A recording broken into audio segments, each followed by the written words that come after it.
So, Jeans, starting with you, Yeah. when you were pregnant and perhaps soon after you had your first son, did you have anxiety? Did you feel people would stress you, sometimes almost intentionally, you know, people coming to say, are you ready? Are you prepared? Yeah. Did that You happen? know, Tara, even if they didn't do it intentionally, by a certain conversation in the room, I would get stressed. Certain things that, am I doing it the right way? Yeah. There's certain things, see, as in life, I think whether you're a woman or whether you're an individual or whether you're a human being, you all come with a certain set of qualities. And being a mom is no different. You come with another set of qualities, and which may not be the same as you, or you may not be the same as me. But when you're in that room and everyone's discussing about certain things, you're like, am I doing the right thing? Because maybe I'm not doing what that mom is doing, you know? Yeah. And that questioning yourself, which I think is also important in a certain way. I think it's nice to question yourself once in a while. I just think it's not nice to lose confidence in yourself. And I think the first 2 months go in with a lot of things. I mean, be it breastfeeding or be it, you know, choosing the right kind of products. Everything makes a difference to a new mom, and also the fact that she's gone through so much, and you know. But I think after that, what I realized is my child can only be happy if I'm a happy mom. Absolutely. I think So yeah, so that's one of the things where I decided that yeah, everyone's trying to help out and no one means bad. Probably I'm taking it in the wrong way, or you know, someone else is.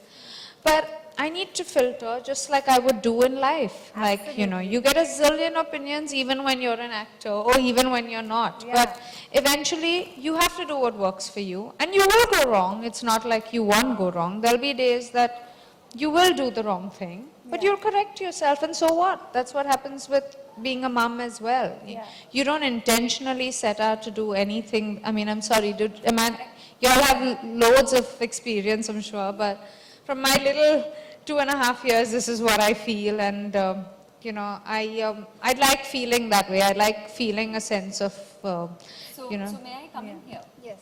As a professional therapist, we find that there is no right way or wrong way, and in fact, I think that's a great positioning of Baby Dove, because it's just trying to tell you it's your way. Trust your gut, trust your instinct, go with the flow. And now, when I look back, I have a 16-year-old daughter.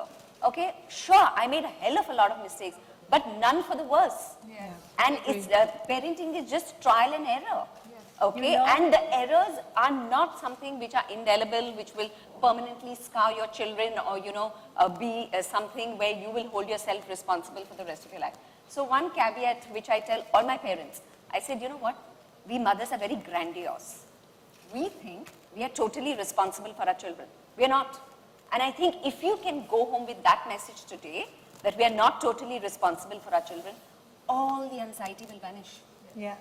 But I think, as Janelia said, and as you've also said, nobody means ill, right? When they're giving that advice, most people mean well. So, you know, whether it's somebody coming up to you, a complete stranger saying, oh my God, what are you doing? Or whether it's your mother-in-law or your mom, people mean well. So, coming to you, doctor, do you find that because of this information overload, do you find that we're actually in a generation of more anxious parents, or do you think, and you as a doctor, your role, I'm sure you get messages or calls at 12 at night saying things like, you know, my baby, I don't know, my baby is not crying the way he usually cries, or something like that. Sometimes perhaps not as, probably calls that don't warrant a middle of the night call. How do you handle that, and what's your take on this whole anxiety? See, it's very interesting. You know, like both of you are mom twice, okay? And the anxiety level with the first child, maybe 100%, you know, but then I always tell parents, wait for your second child. Say, oh, I don't want to go in for that. And suddenly after 2 or 3 years, we'll say, oh, I'm you know, second one. And that's the time it doesn't. Now you're 50% pediatrician because you've gone through one. So in the second, you know what you're going to get into. And we always believe that all mothers have instincts, definite instincts. And those instincts are what we tell them, believe them. And we also believe them. Like I told you, the child doesn't complain. It's the mother who tells me, you know. Yeah. So if the mother knows that today my child is lying down a lot, she'll say, oh, he's unwell today. Yeah. He's not active, he's not running around. And I mean, even if I check him up completely and I say nothing is wrong, She would say, no, no, no, no, doc, little something is there. And you check on thermometer, there'll be a small fever or something of that sort. So you realize that's what instincts are. But the best part of the, key word, you have real, perfect mom. There are no, all this don't fit into each. Real is a reality check. Yeah. Every day is another day. The child is not the same at 8 a.m. in the morning or 8 p.m. in the evening. It's that kind of a reality check. And perfection is what you believe. Yes. You do something in a particular order, you do something for the child, what do you think is best? And that is perfect.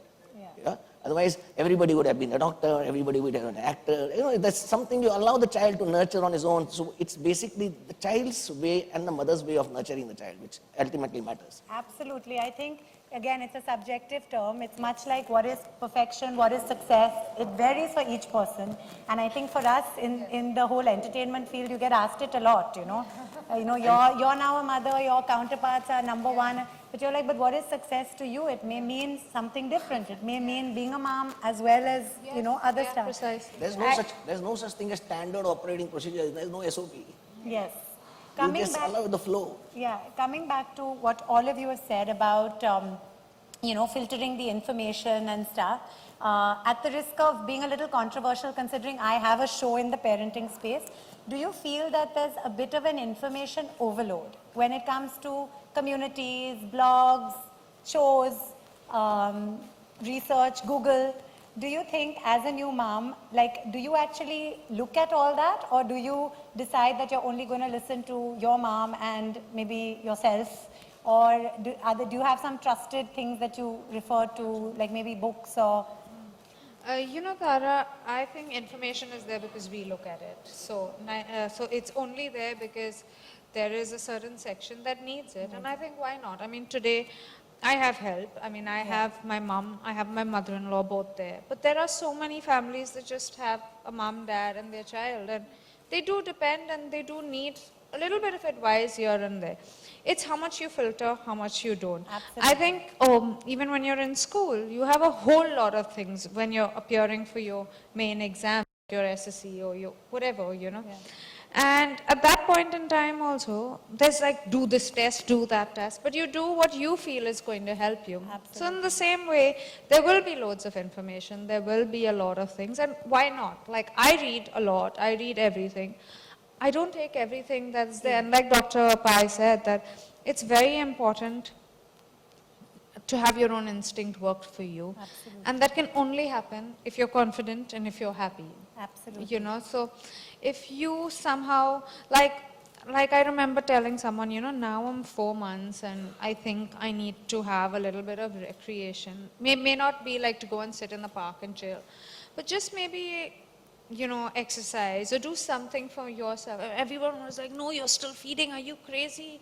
This will go down, that will go down and all. I was like, no, nothing goes down, Yeah. It's just you feeling a lot more energized to look after your child the rest of the day. And Absolutely. the child is sleeping, the child is taken care of. And a lot of people will say a lot of things, and I don't think they mean bad. They mean well for your child. Absolutely. But maybe that's not what you want, Yes. at the end of And the I day. think what you touch upon is so important about having time for yourself. And I think I that's mean, where, that's the only time you'll probably get. I don't think you can ever get, once you're a mom, I don't think you can ever get the entire day. And you don't think you want it as you well. don't want it. Believe Yeah. me, once they start, Yeah. now my kids are in school till 1 and 3. I'm very grateful that I have my show, so I'm busy. But now when both are coming home at 3, I will wonder what to do, I mean, apart from work. But you made a very valid point about your mom and your mother-in-law both being very close. I know that your home is a little like a nursery school with 6 kids and, 3 sets of families with your mother-in-law, which is great. I know you guys get on very well and she gives you good advice as well. But coming to one of the statistics from the survey, which said that 66% of people, of real Indian moms said that their mother-in-law and their mother's views are often conflicting. I'd like to come to you as a clinical psychologist. When you have this kind of contradictory advice, apart from confusing people, can it also breed fear? Or how would that Sure, work but out? what I think the mother at that point, the new mom has to do is sift the advice and decide that to take some from the mum and apply it where it's relevant to the child, and to take some from the mother-in-law and apply it, because both come from points of view which may be different. And I think the biggest lesson to learn in my parenting was that every child is unique. So I'm a twin, and I realized that my mum used different strategies, if I may use that word, for each of us, even though we were twins. I preferred sleeping longer. My sister was slightly more hyper. So there is no right thing. There is a thing which you have to see fits uniquely to every child that is in front of you. And of course, the parents, both the mother-in-law and the mother, may have points of view. It is as a discerning daughter-in-law and a daughter that you do not put one against the other, and that you take bits of advice from both and put it forward when it works for your child. It also might be influenced by who you're more frightened of. I'm just joking.